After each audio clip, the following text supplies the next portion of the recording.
धन्यवाद। एक बार फिर आप सबका दीदेवार जीवन ज्योति में स्वागत करते हैं। आज का विषय जो हमें दिया गया है वो धर्म के ऊपर दिया और दीदेवार का क्या विचार है इस पे। सर्वप्रथम दीदेवार को परिभाषित करते हैं। जब दीदेवार को परिभाषित करेंगे तो उसमें भी उसका एक उत्तर होगा। दीदेवार जीवन ज्योति के अंदर सदा 3 नियम की बात की जाती है। एक है प्राकृतिक नियम। प्राकृतिक उसको बोल रहा है जिसने इस सृष्टि को रचा है, वो नियम है उसका। और सृष्टि ने दीदेवार के अनुसार है। जब उसने रचना रचनी चाहिए, वो कौन था? वो एक अदृश्य शक्ति है और उस नियम के अनुसार उसने ये सृष्टि रची। तो सर्वप्रथम जिस चीज के लिए हमें कुछ करना चाहते हैं तो हमें एक स्थान चाहिए होता है। जैसे अभी हम बैठे हैं तो सर्वप्रथम नियम के अनुसार किसी चीज को कहीं पर भी चाहिए तो एक स्थान चाहिए, बर्तन चाहिए, घर चाहिए, जो भी है। तो आकाश जिसको स्पेस कहा गया, सर्वप्रथम उसे रचा गया।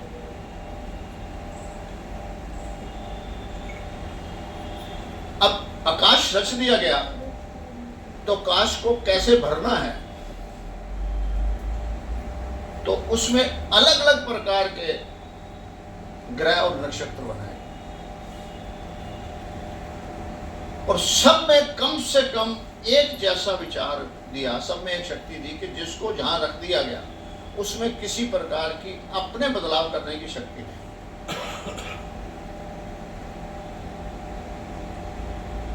जब वो रचे गए तो उसमें बदलाव करने की शक्ति नहीं, हलचल नहीं।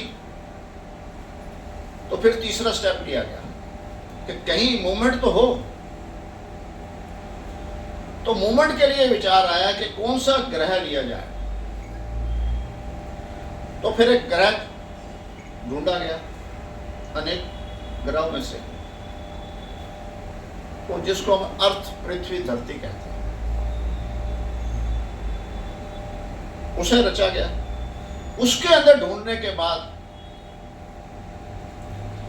उसको हलचल के लिए, उसमें कुछ खेल खेलने के लिए अनेक प्रकार के जीव जंतु रच दिए। ये बहुत बड़ा भ्रम है कि इकट्ठा हुआ है, एक ही साथ हुआ है। दीदेवार इस बात को नहीं एक्सेप्ट करता है। दीदेवार स्टेप बाय स्टेप चलता है और अपना ही उसका विचार है। इसमें आपके कई विचारों से भिन्नता होगी, मगर इस बात को ध्यान रखिएगा कि जो दीदेवार के विचार है उसके व्यक्तिगत विचार हैं। वो किसी को काट नहीं रहा, किसी को कर नहीं रहा, पर अपने विचार प्रकट कर रहा है। उसमें सहमति आपकी हो सकती है, असहमति हो सकती है, क्योंकि हर व्यक्ति दीदेवार के अनुसार स्वयं का स्वामी है। इसीलिए विचार उसे मानने के लिए बाध्य नहीं किया जा सकता। इसको आगे समय थोड़ा सा बताया। तो जो भी रच दिया गया वो हलचल तो हो रही है। धरती पे जीव जंतु चल रहा है, आकाश पे उड़ रहा है, पानी, जल के अंदर जल जीव जंतु बना दिए गए। पर एक कमी रह गई। जब आदमी अपनी ही कमी को देखता है तो उसमें डेवलपमेंट आती है। ये सृष्टि का नियम था कि अपने ही बात को आगे आगे स्टेप लिए जा रहे थे। तो देखा जी कि उसमें किसी में अपने बीच बदलाव करने की शक्ति ही नहीं है। जो जैसा है वैसा ही है। जल वाला है तो जल वाला ही है, आकाश वाला है, उड़ रहा है तो उड़ रहा है। वो अपने में किसी प्रकार का कोई बदलाव नहीं ला सकता, ना आचार में, न व्यवहार में, न आहार में। और सबसे बड़ी बात, जो रच रहा नियम के अंदर, उसके भी हाथ कट चुके हैं, वो भी उनमें किसी प्रकार का बदलाव लाने की शक्ति नहीं है। किसी धरती के अंदर जिसने सृष्टि रची है, उसमें भी किसी प्रकार का कोई बदलाव लाने की शक्ति नहीं। हाथी को उड़ा नहीं सकता। ऐसे अनेक प्रकार मिलेंगे जिसका जो स्वभाव बनाया गया, जो प्रकृति नियम है, वो उसी में रहा है, सदियों से रहा है और सदियों तक रहेगा। उसमें शक्ति नहीं है। सृष्टि रचना के पास भी शक्ति नहीं है किसी प्रकार की बदलाव करने। फिर ध्यान आया कि कुछ तो करें। मैं फिर अकेला नियम में अंदर बदलाव ही नहीं, तो ये तमाशा है। तो फिर उसने एक ऐसा जीव रचा जो अपने मन का विकास कर सकता है। वो जो अपने मन का विकास कर सकता है, उसने स्वयं को मानव कहा। और यही शक्ति थी उसके अंदर। मन उसने कैसे कैसे उसका डेवलप होगा, वो उसने स्वयं ही करना है।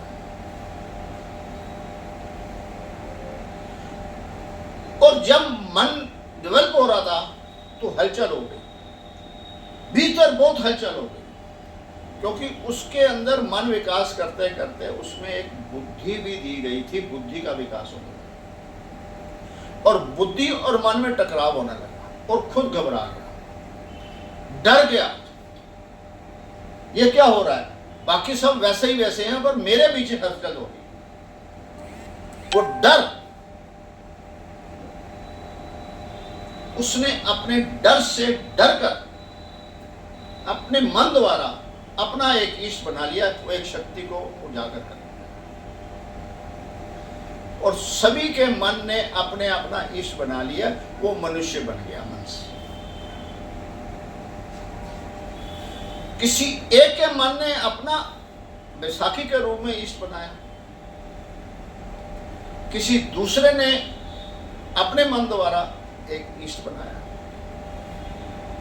ये मानव ने अपने मन द्वारा इष्ट बनाया है। इष्ट किसी और शक्ति ने इष्ट नहीं बनाया। इस बात पे हमें अपना ध्यान। अब इष्ट बन गया तो दूसरे मानव को कैसे पता लगे कि ये क्या है? सारे अपने अपनी ढकली, अपना अपना राग हो रहा है, किसी को कुछ कह नहीं रहा। तो उस मानव ने जिसने अपना इष्ट रचा बनाया अपनी सुविधा के लिए, वैसाखी के रूप के अंदर, डर खौफ हो जाए तो मेरे पास ऐसी शक्ति है, मुझे ये बचा लेगी, सिर्फ अपने आप को तसल्ली देने। और जिसने उस बनाए हुए इष्ट को अच्छे ढंग से व्यक्त कर दिया,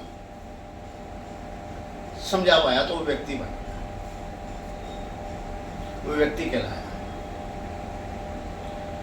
और जिसने अपने इष्ट को बहुत अच्छे ढंग से, प्रभावित ढंग से, व्यवहारिक ढंग से, भाषा के ढंग से, नम्रता के तरीके से उसको समझाया, तो बहुत मानव उनके साथ सहमति हो, तो वो उसके पीछे चलने शुरू। ये सहमति समुदाय बन गया और समय समय में बदलाव आता है और बाद में ये धर्म में कन्वर्ट। मगर ये बात ना तो किसी सृष्टि रचयिता ने बनाई है, ना कुछ नहीं। और यहां पर क्या बात थी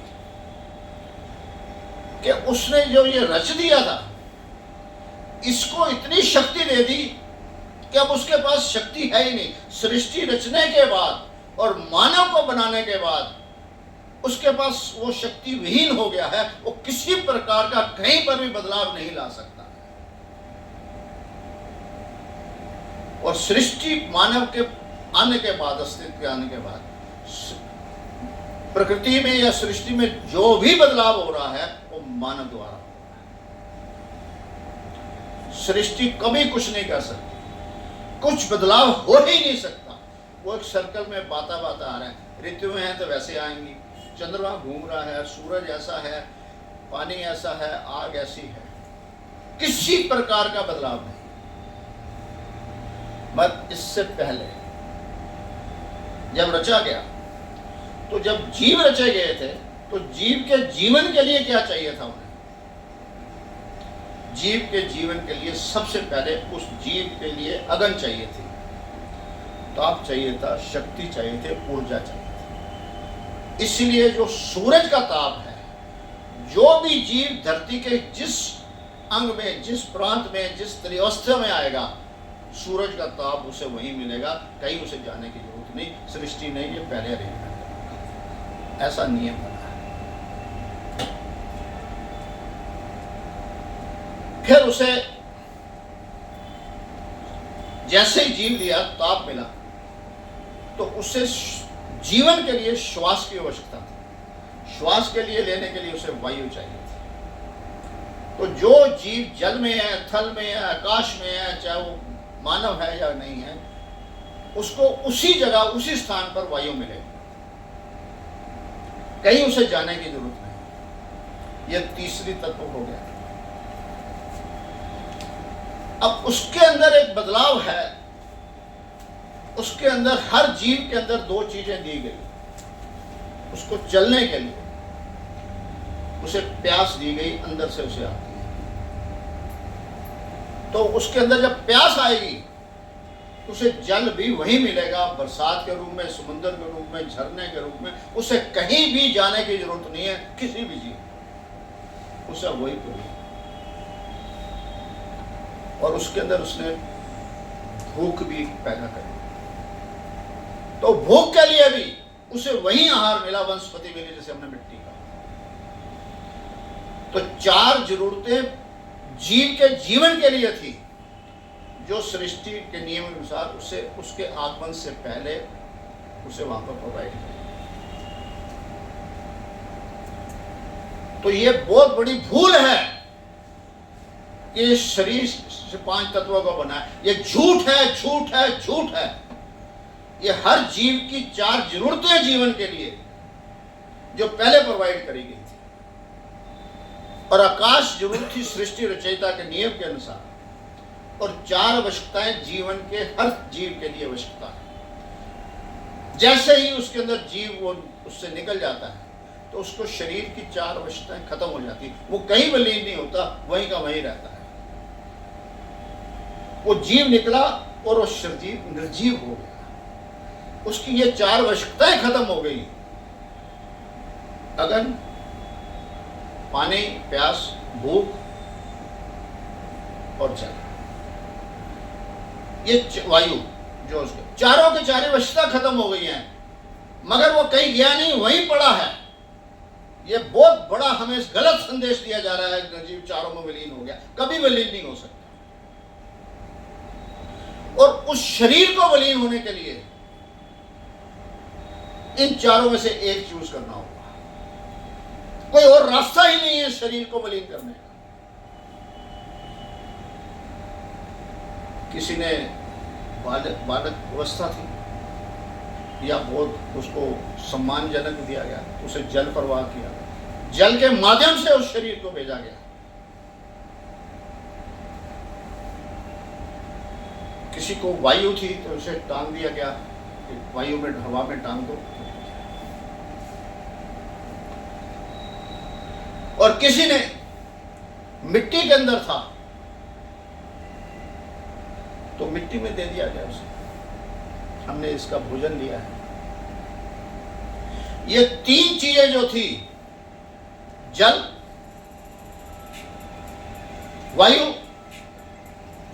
और पृथ्वी, इन तीनों का विसर्जन करें या दमन करें या भेंट करें, धरती को भेंट कर दें,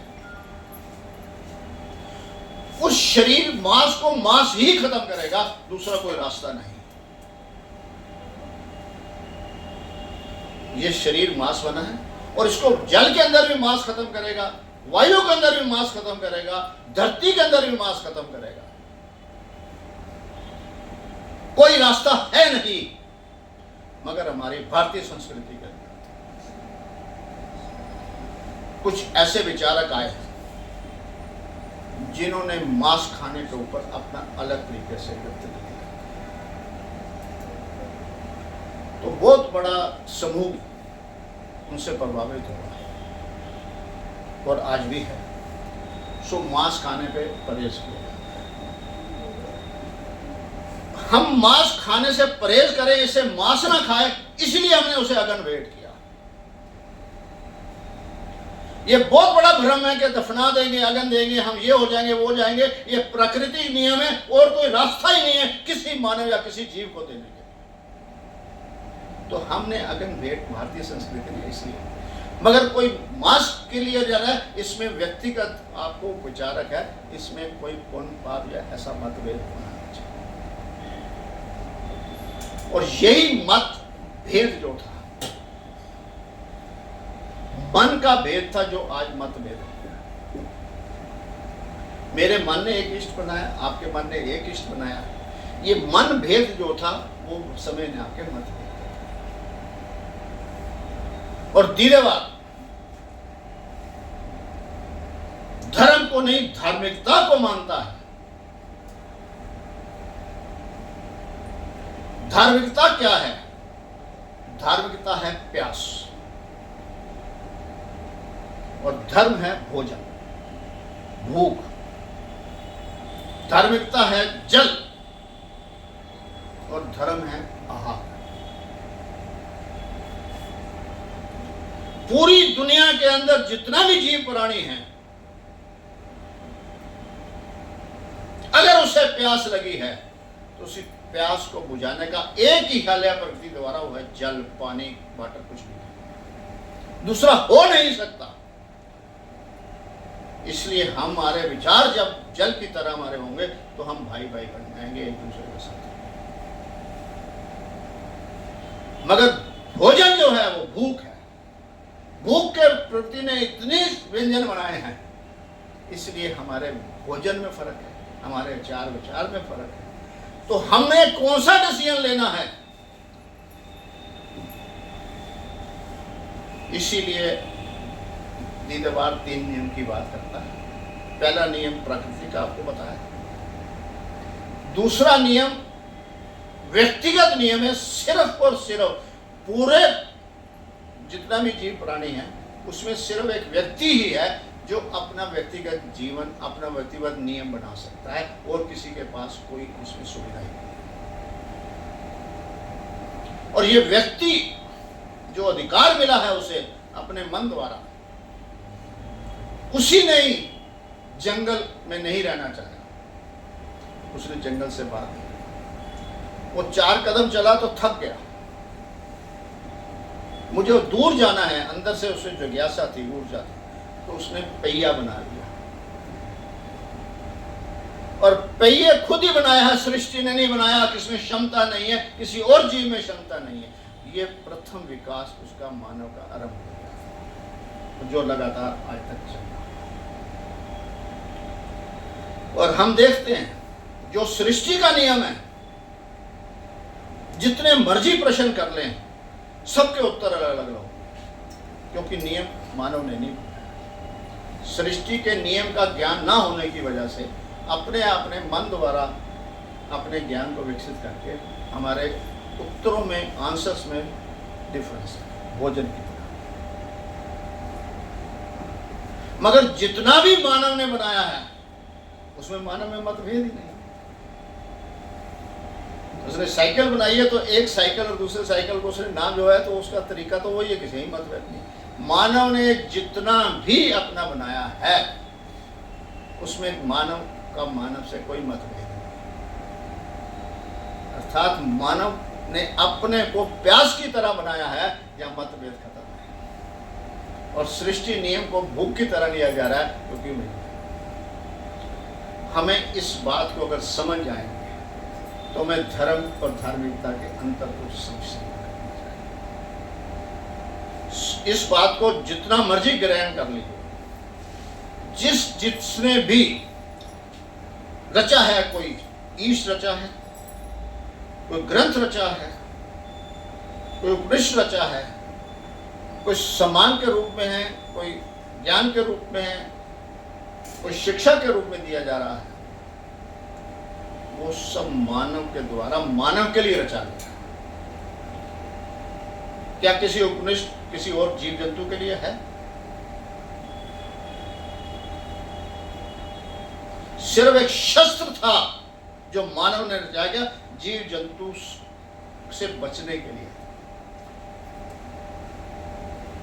पहला शस्त्र उसने बनाया उस जंगल के अंदर रहकर, अपने लिए नहीं, अपने बचाव के लिए उस दूसरे जीव जानवर के। तो अगर मानव ने कुछ ऐसी चीज बनाई है तो पहले शस्त्र जो है अपने बचाव के लिए दूसरे पे प्रहार करने के लिए, और शस्त्र कभी भी किसी को जीवन नहीं दे सकता।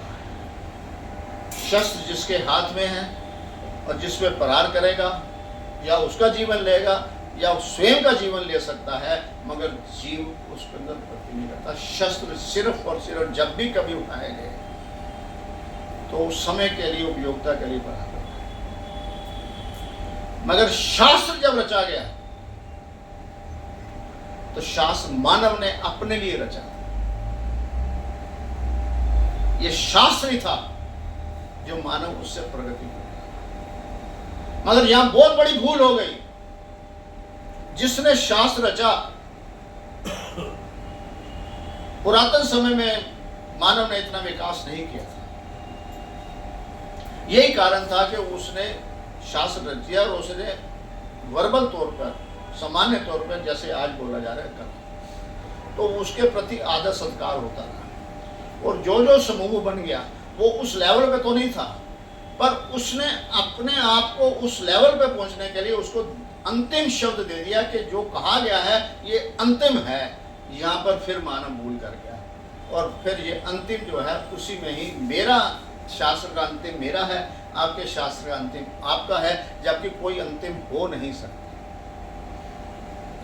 आज तो हो सकता है किसी का, पर अंत नहीं हो सकता। तो अंतिम जो शब्द रुक गया कि ये लास्ट है जो कहा गया है, तो यहाँ पर भी मतभेद हो गया। वो पूजा और पद्धति में आ गया, और ये धर्म के अपने अपने नियम।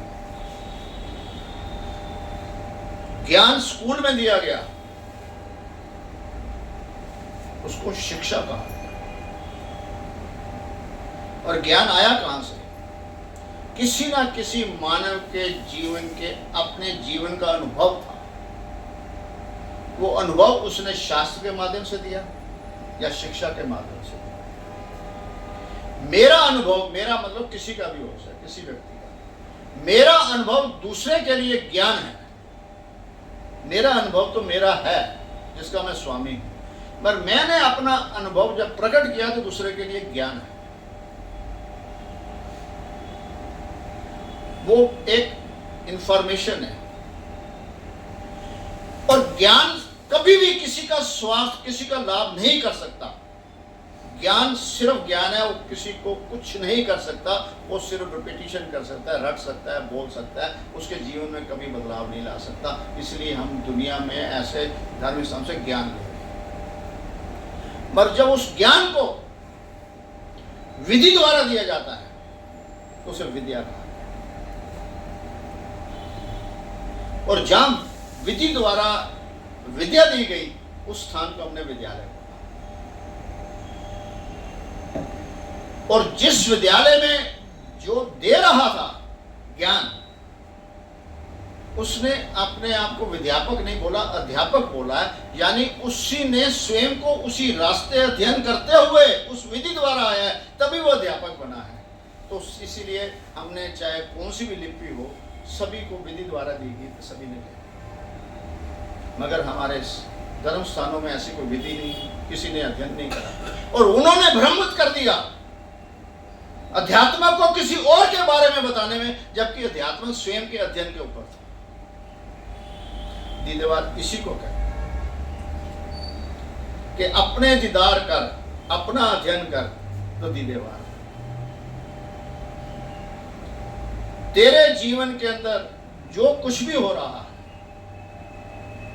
वो तेरे जीवन का है। तेरी जननी का जीवन अलग हो सकता है, जिसको तू जनेगी वो भी अलग हो सकता है। जो तेरा पति या पत्नी है उसका भी जीवन अलग हो सकता है। और कितनी बड़ा भ्रम दे दिया गया।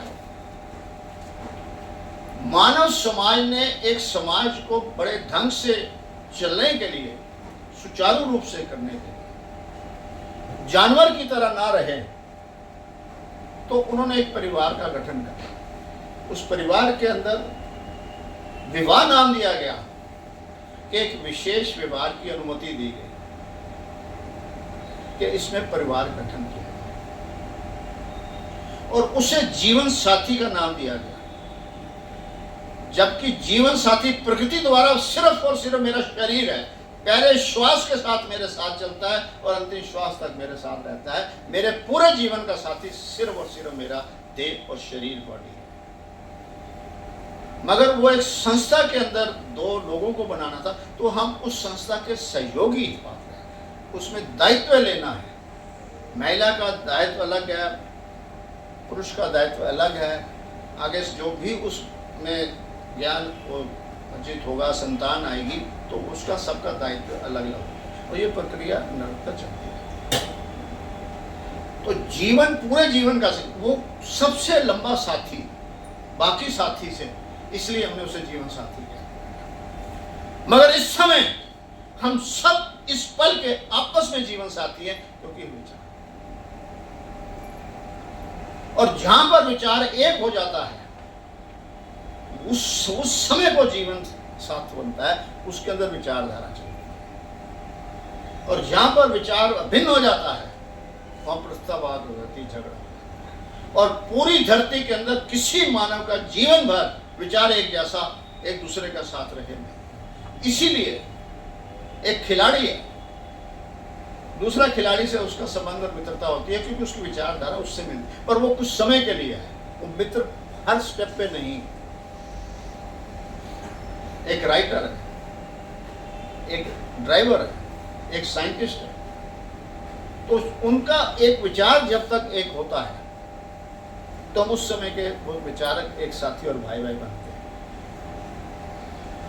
किसी भी धर्म स्थान के अंदर देखते हैं, दावे के साथ कह सकता हूं, एक भी धर्म स्थान दिखा सकते हैं। जब हम उस चार दीवारी में बैठे होते हैं, तो हमारी विचार एक जैसी होती है। हम जो बोल रहा है उसे लेना चाहते हैं। जैसे बाहर आते हैं, हमारे विचार बदलते हैं, पृथक होते हैं, दूसरे से हमारा कोई लेना देना।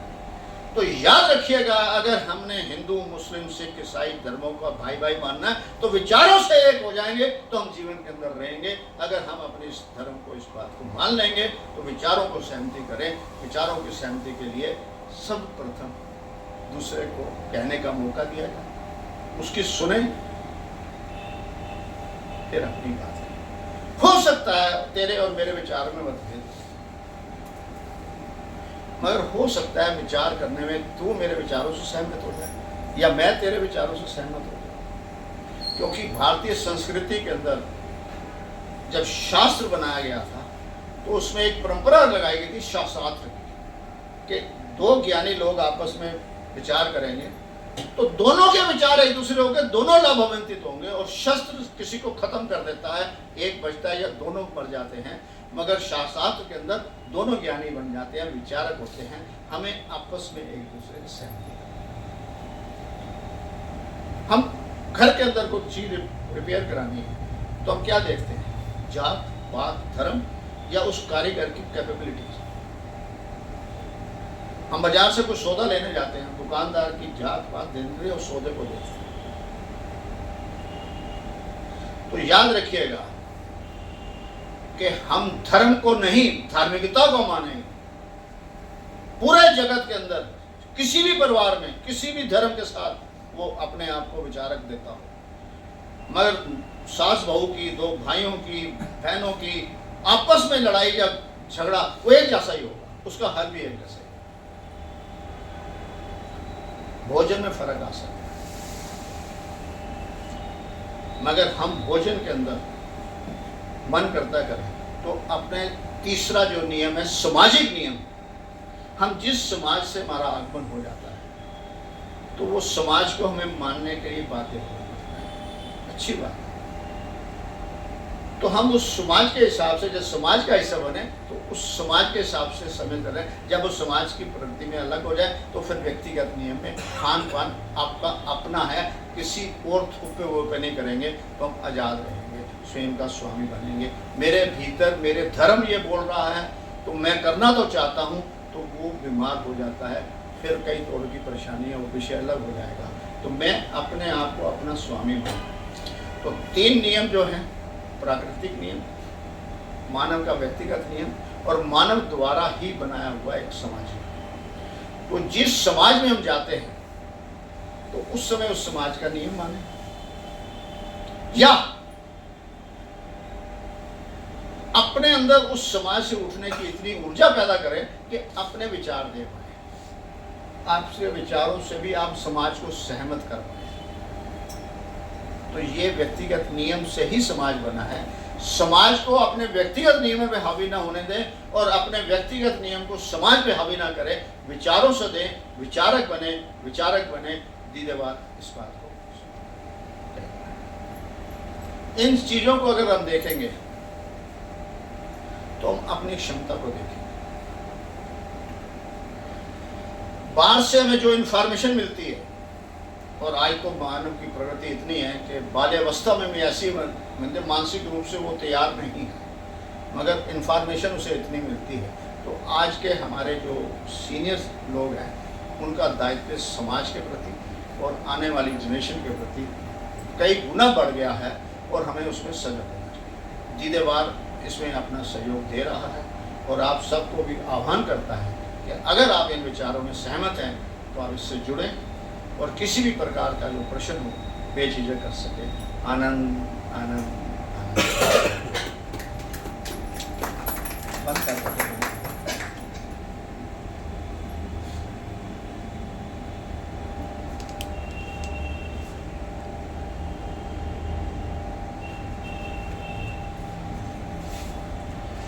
किसी एक का कोई भी प्रश्न हो, क्या है, तो प्रश्न बेझिझक कर सकता है और कुछ भी अपने बताएं, समय उसके पास